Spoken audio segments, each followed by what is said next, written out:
আর এই মুহূর্তে যে ব্রেকিং এ আমাদের নজর রাখতেই হচ্ছে ডোমজুড়ের পর্ন মাফিয়া শেতাফ ওরফে ফুলটুসি, তার খোঁজ পাওয়া যাচ্ছিল না। এই মুহূর্তে যে আপডেট আমরা পাচ্ছি, গ্রেপ্তার ফুলটুসি, আলিপুর থেকে গ্রেপ্তার করা হয়েছে ফুলটুসিকে।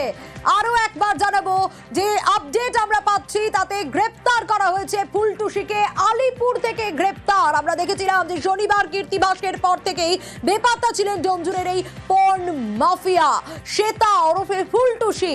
তার খোঁজে ডোমজুড়ের বাড়িতেও হানা দেয় পুলিশ এবং তল্লাশির পর সিল করে দেওয়া হয়।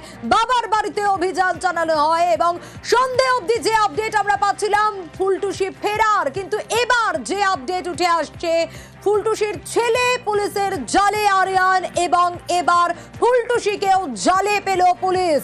আলিপুর থেকে গ্রেপ্তার করা হয়েছে ফুলটুসিকে। অকথ্য নির্যাতন এবং সেই নির্যাতনের একের পর এক ভিডিও দেখা গেছে। দেবাশিস রয়েছে আমার সঙ্গে, আরো ডিটেল জানাতে পারবে এই বিষয়ে। দেবাশিস, আরিয়ানকে আগেই পুলিশ জালে পেয়েছিল, কিভাবে গ্রেপ্তার করা গেল ফুলটুসিকে, কিভাবে খোঁজ পাওয়া গেল তার, কোথা থেকে গ্রেপ্তার?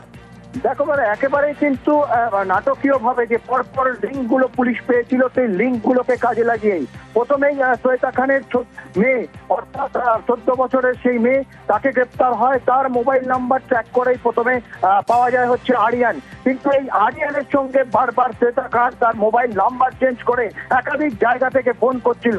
সেই নাম্বার থেকে দুপুরবেলা একাধিক জায়গায় কিন্তু তদন্তে গিয়ে তল্লাশিতে গিয়েও গল্পের জন্য ফসকে যায় এই শ্বেতা খান ওরফে ফুলটুসি। তবে আজ সন্ধ্যায় কলকাতার আলিপুর এলাকা থেকে তাকে গ্রেপ্তার করতে সক্ষম হয়েছে হাওড়া সিটি পুলিশের গোয়েন্দা বিভাগ।